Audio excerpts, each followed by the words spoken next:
में जो बाइडन साहब हैं उन्होंने आज कहा है जी कांग्रेस को कि 1.1 बिलियन यूएस डॉलर का आर्म्स सेल जो है वो अप्रूव करें जो कि हम ताइवान को दे सकते हैं। पता नहीं बाइडन साहब की दुनिया दा बनाना चाहते हैं गड़म्बा जया। तो वो कह रहे हैं जी कि ये इसके अंदर हम इनको देना चाहते हैं 60 anti ship missiles, 100 air to air missiles और जो है 60 AGM-84L हार्पून ब्लॉक 2 मिसाइल्स जिसकी की कीमत है 355 million, 100 AIM-9X block 2 sidewinder tactical air to air missiles जिनकी कीमत है 85.6 मिलियन, 655.4 मिलियन के सर्वेलेंस रेडार कॉन्ट्रैक्ट एक्सटेंशंस ये देना चाहते हैं उसको। तो लोगों ने कहा जी पायन अपनी तो हालत थोड़ी बड़ी ख़राब है। उन्होंने कहा जी ठीक है वो हम बाद में देखेंगे लेकिन अपने एलाइज को बचाना हमारे लिए बहुत ज़्यादा ज़रूरी है क्योंकि ऐसा ना होए कि चाइना जो है वो ताइवान को कंट्रोल कर ले। इसके लिए हमने ऑलरेडी अपने वॉरशिप्स जो हैं स्ट्रेट ऑफ उसमें ताइवान में भेजे हुए हैं और हमें लगता है कि हौले हौले चाइना जो है इनके ऊपर एनक्रोच करना शुरू करेगा। तो ये आप करें। तो अब वैसे तो एक्सपेक्टेशंस यही हैं कि लेजिस्लेटर्स जो हैं वो सारे इसको अप्रूवल दे देंगे लेकिन फिर भी ये जो है फॉरेन अफेयर्स कमेटी जो है कांग्रेस की उसके पास जाएगा, वो इसके ऊपर बात करेंगे। पता नहीं बात क्या करेंगे। बहरहाल जी लगता तो ऐसे ही है कि जैसे ये जो है इसको अप्रूव कर देंगे तो उसके बाद जो है जी ये पता चलेगा। अच्छा जनाब, एक हमारे पास आज एक बहुत ही स्पेशल रिपोर्ट है जो हम आपको देंगे और ये न्यूयॉर्क टाइम्स के में आई है और ये एक शॉकिंग न्यूज़ है बट ये स्पेशल रिपोर्ट है जो हम खबरों के बाद आपको देते होते हैं। ये नेवी सील्स जो हैं अमेरिका के, ये जो जिन्होंने जाके ये सारे ये जो ड्रामे करते हैं दुनिया में, उसामा बिन लादेन को जी हमने मार दिया, इसको मार दिया, उसके ऊपर है इनके अपने अंदर जो है क्या चल रहा है इन सील्स के अंदर, इन लोगों को कैसे ट्रेन किया जाता है। ये बहुत ही आज जो है एक इनकी इन्वेस्टिगेटिव स्टोरी है जो हम आपको बताएंगे अभी थोड़ी देर में। लेकिन पहले हम अपनी दूसरी खबरों की तरफ जाएंगे तो प्लीज स्टे ट्यून्ड। ये आज स्पेशल रिपोर्ट है इसके ऊपर। रॉयटर्स की एक खबर है जी और इसके मुताबिक जो यूएस कैपिटल के ऊपर राइट्स हुए थे जनवरी 6 को जबकि कांग्रेस बैठी हुई थी बाइडन साहब को इलेक्ट करने के लिए, तो ये बाहर सारे इन्होंने लोगों ने हंगामा शोर मचाया था जो कि मोस्टली एलिजली कहा जाता है सपोर्टर्स थे ट्रंप साहब के। उसमें एक जो आदमी है उसको, वो प्राउड बॉयज से उसका ताल्लुक है, उसको 4 साल और 7 मंथ्स के लिए जो है प्रिजन की सज़ा दी गई है और इन्होंने, इसका नाम जो है जोशुआ प्रुट है, इसका 40 साल उम्र है, मैरीलैंड का रहने वाला है। तो ये उस वक्त हुआ कि जिस वक्त पुलिस जो थी senate majority leader Chuck Schumer को, जिनकी एज 70 ईयर्स है, उनको लेके जा रही थी और ये लोग अंदर घुस आए थे और पुलिस ने इसको आइडेंटिफाई किया था और वो समझ गए थे कि ये जो है आदमी सही नहीं है, तो एकदम से वो लेके इनको भागे थे और उनको बचाया था। तो ये जो हैं अब वो हौले हौले जैसे ही वो अपनी वो वीडियोस देखते जा रहे हैं उस दिन की, तो उस तरह से ये पकड़ते जा रहे हैं। यूएस डिस्ट्रिक्ट जज टिमोथी कैली जो है उन्होंने कहा है कि जी इनको सेंटेंस दी जाए क्योंकि ये कुछ भी खतरा जो है ये पैदा कर सकते थे चक शूमर के लिए। तो ये पहला आदमी है जी जिसकी कि अब सज़ा हुई है, तो इसके बाद लगता है कि और भी अब सज़ाएँ जल्दी जल्दी जो है वो सामने आएंगी और सुनाई जाएंगी। अच्छा जी, पाकिस्तान में तो फ्लड से जो है पैड़ा हाल थे बांके दिहाड़े हैं, लेकिन ये अमेरिका में भी जो है काफ़ी बुरा हाल है। मिसिसिपी का जो एक एरिया है वहाँ पे बेतहाशा जैक्सन के एरिया में फ्लड्स आए हुए हैं और हालत जो है बेइंतहा ख़राब है। इतनी बुरी हालत है, हालांकि ये सिटी जो है ये जैक्सन का, इसमें सिर्फ 150,000 लोग रहते हैं, लेकिन फ्लड का पानी और दूसरा गंदमंद इतना मिक्स हो गया है कि लोगों को सेफ ड्रिंकिंग वाटर नहीं मिल सक रहा है। तो लोग वहाँ पे हंस रहे हैं कि वाटर जो है वो ऊपर भी है और वाटर नीचे भी है, लेकिन कोई भी वाटर जो है वो यूज़ करने वाला नहीं है। मिसिसिपी के गवर्नर जो हैं टेट रीव्स, उन्होंने कहा है कि हम स्टेट ऑफ इमरजेंसी अनाउंस कर सकते हैं और इस प्रॉब्लम को जल्दी से जल्दी हम रिजॉल्व करने की कोशिश करेंगे क्योंकि बहुत सारे कॉन्ट्रैक्टर्स को हम हायर कर रहे हैं क्योंकि एक ट्रीटमेंट प्लांट इनका ख़राब हो गया है, तो उसको फिक्स करें और ये साफ़ पीने का पानी जो है ये लोगों के लिए फ़ौरन जो है मुहैया कराएं। तो अब ये पता चलेगा कि ये इसके ऊपर कितना काम होता है और ये कैसे जो है चीज़ें आगे चलेंगी।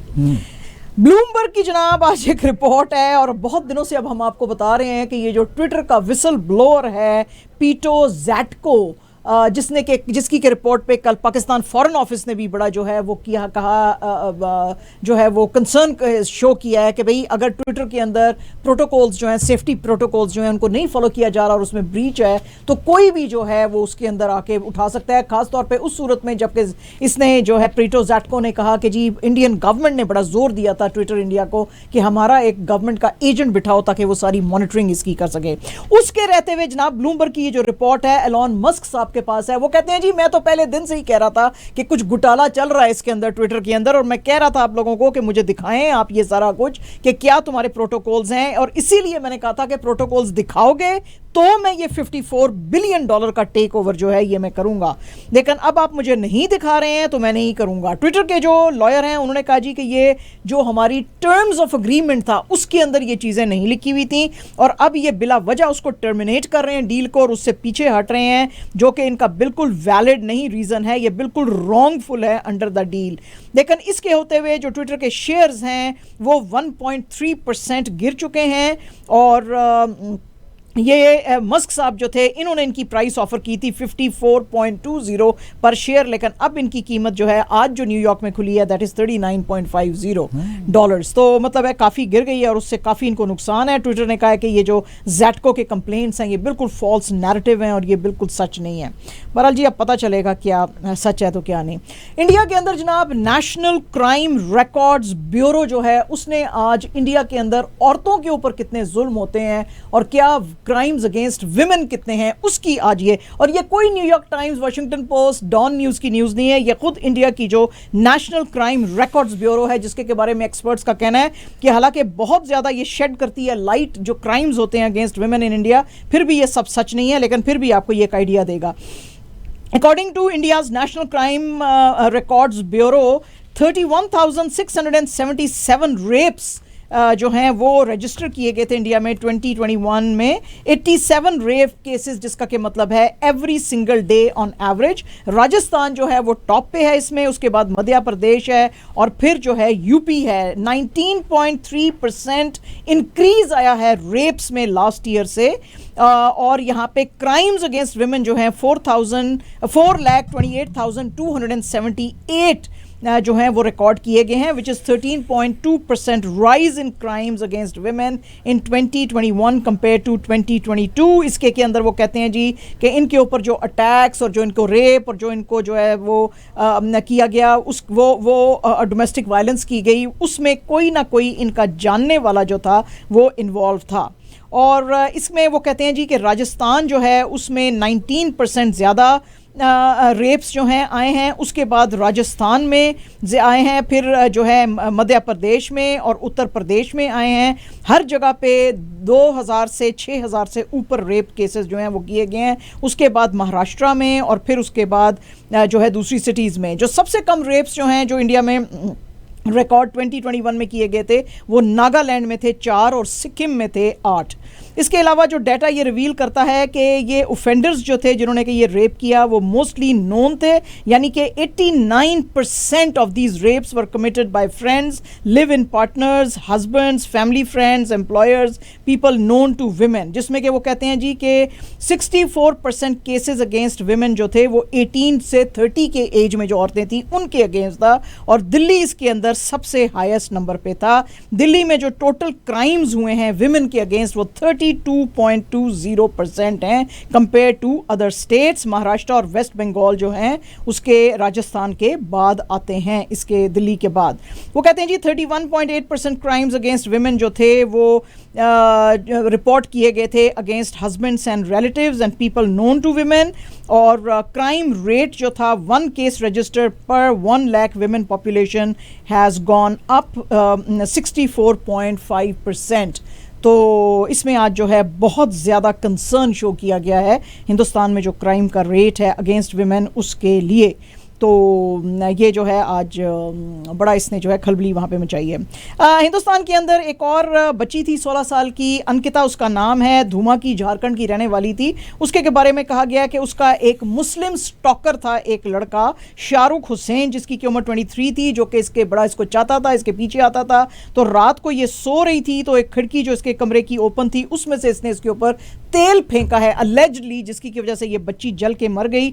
ये भागी अपने बाप के पास हेल्प के लिए और कहती रही बाबा मुझे बचाओ, जो कि एक ग्रोसरी स्टोर में काम करता है और 324 रुपीज़ पर डे का दिहाड़ी का मजदूर है। वो इसको हॉस्पिटल लेके रश किया लेकिन वहाँ पे ये नहीं बच सकी। वहाँ पे जो बीजेपी के लीडर्स हैं उन्होंने कहा ये अनदर केस ऑफ लव जिहाद है, और धूमा के डीएसपी जो हैं नूर मुस्तफ़ा, उनको इन्होंने इल्ज़ाम दिया है कि ये इस मुसलमान लड़के को बचाने की कोशिश कर रहा है। बहरहाल वो बच्ची तो हॉस्पिटल में मर गई 5 दिन के बाद, और लेकिन पुलिस ने इस लड़के को जो है अब पकड़ लिया है।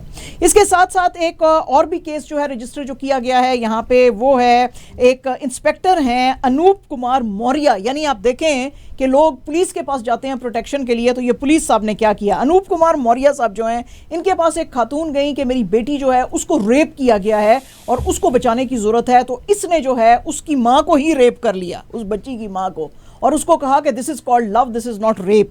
तो वो भी जो है औरत जो है 45 ईयर्स की, उसने अब फिर एक और जगह पे जाके इसी पुलिस अफसर के खिलाफ जो है अब रिपोर्ट लिखाई है और कहा है कि मैं तो अपनी बेटी के खिलाफ गैंग रेप का केस करने गई थी और उसने उल्टा मुझे किया। बहरहाल इसको पकड़ लिया गया, अनूप कुमार मौर्य जो है इनको भी पकड़ लिया गया है।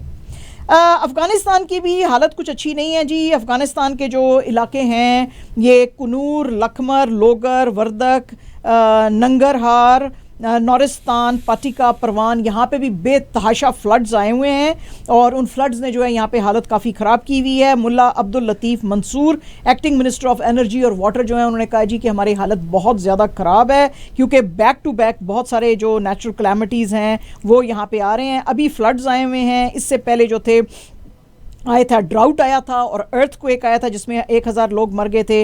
और इस वक्त जो है 329 small dams, 441 major water channels सब जो हैं वो डैमेज्ड हैं। 600,000 एकर्स ऑफ लैंड जो है वो अब यूज़ के काबिल नहीं है। 180 लोगों की डेथ हो चुकी है और 8000 लोग जो हैं वो डिस्प्लेस्ड हैं।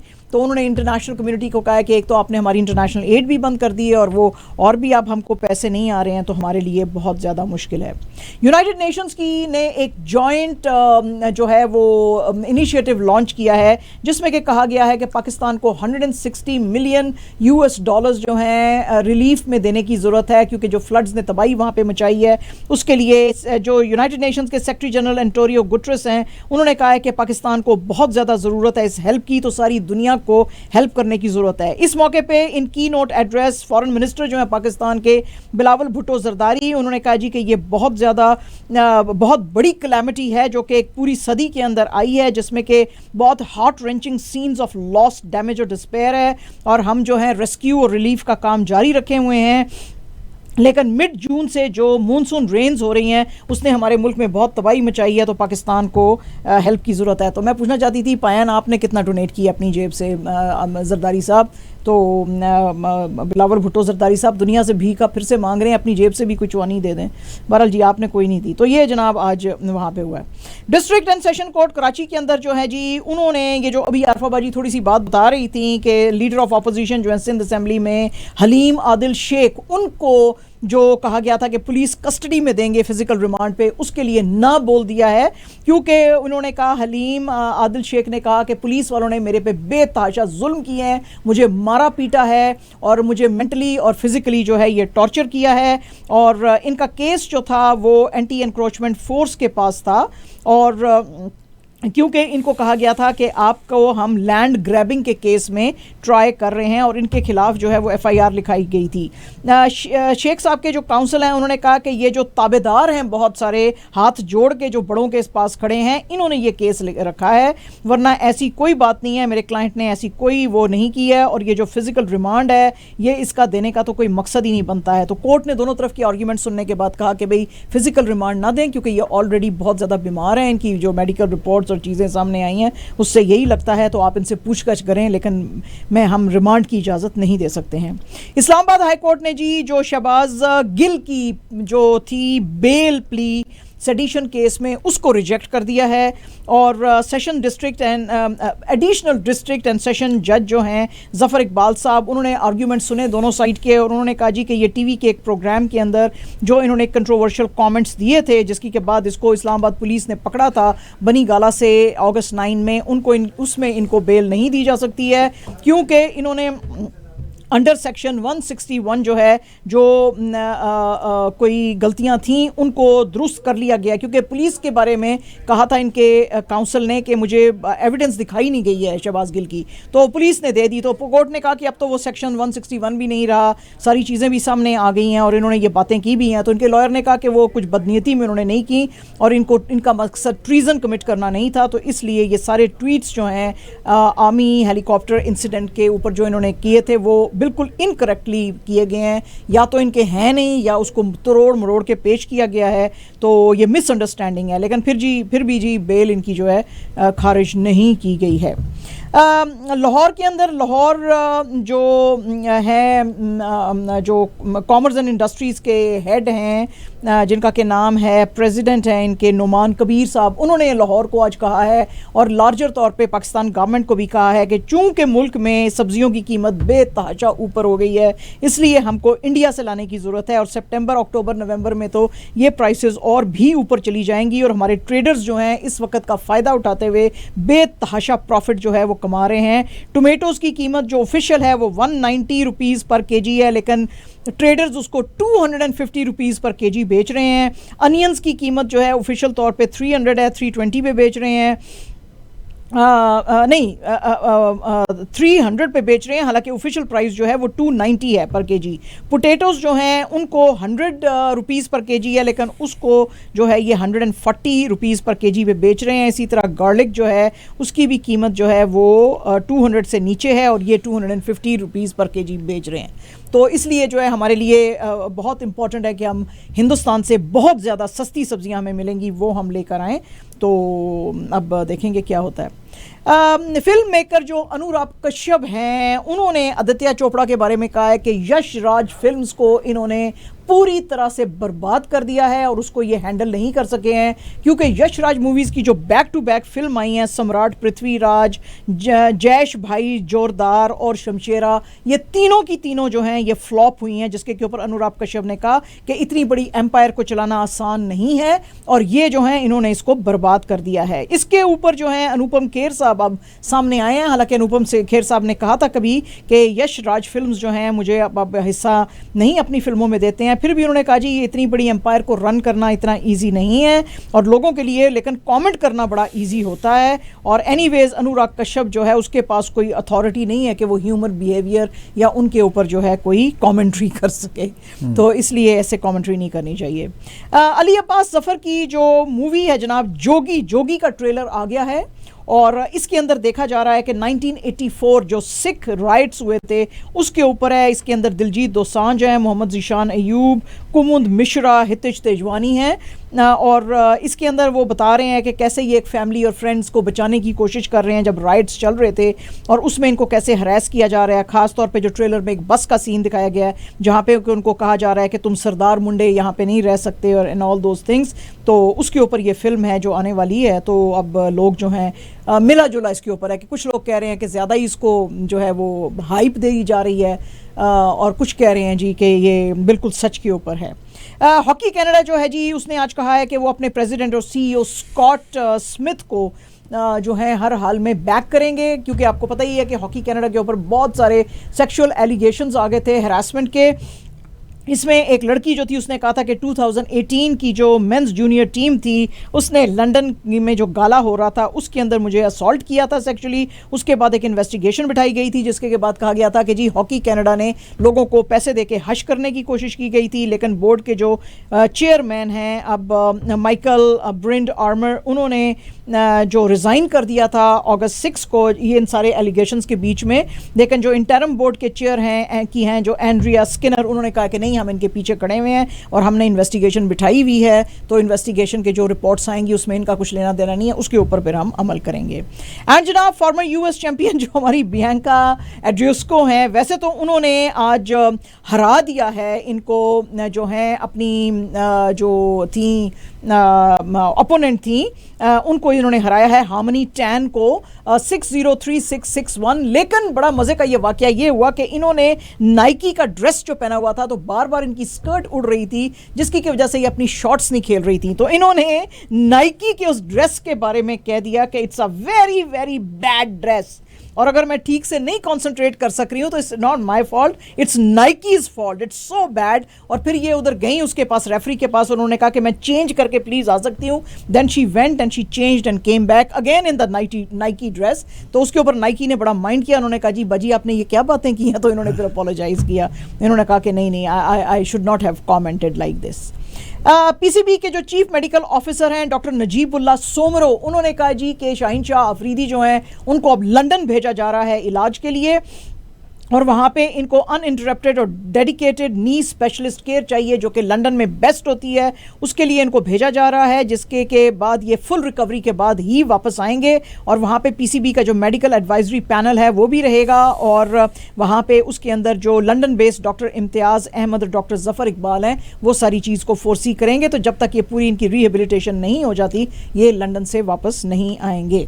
और आज को जो है अफसोस की खबर है कि हमारे जो हॉकी के ओलंपियन थे मंजूर जूनियर साहब, जिनका कैसर नाम मंजूर हुसैन था, उनकी आज डेथ हो गई है। ही वाज जस्ट अबाउट 64 इन लहरा, और वो he was suffering from heart disease. इनको रश किया गया था हॉस्पिटल में, लेकिन फिर उनकी हालत जो है वहाँ पे ख़राब हो गई थी। ये उस हॉकी टीम के अंदर थे जिसने ब्रॉन्ज और गोल्ड मेडल जीते थे रिस्पेक्टिवली 1976 और 1984 ओलंपिक्स में पाकिस्तान के लिए। और इनका जो खास तौर पे एक्सेप्शनल जो स्टिक जो इनका वर्क था वो बहुत ही ज़्यादा एडमायर दुनिया में किया जाता था। इन्होंने ज्वाइन किया था पाकिस्तान हॉकी फेडरेशन को 2019 में as chief of junior selection committee, और ये चाहते थे कि यंग टैलेंट को लाएं, लेकिन कोविड आ गया तो ये कुछ इंटरनेशनल कंटेस्ट नहीं करा सके। उसके बाद इनको चीफ सेलेक्टर बना दिया गया था नेशनल सीनियर टीम का। और लेकिन फिर कुछ दिन पहले इन्होंने बिगनिंग ऑफ द ईयर इन्होंने कहा था कि मैं अब पाकिस्तान ये जो हॉकी फेडरेशन है इसके साथ नहीं चल सकता हूँ। कुछ उन्होंने अपने रीजंस दिए थे और ये हट गए थे। बहरहाल लोग आज इनको जो है याद कर रहे हैं। एंड जनाब ऑन सितंबर 7 पाकिस्तान की जो विमेन फुटबॉल टीम है वो इंडिया का मुकाबला कर सकती है in South Asian Football Federation Women Championship में। 8 साल के लंबे अरसे के बाद UAE based Maria Khan 31 years उनकी एज है, she is going to lead the Pakistan team. और वो कह रही हैं कि we are really looking forward to this competition. तो girls way to go, all the best.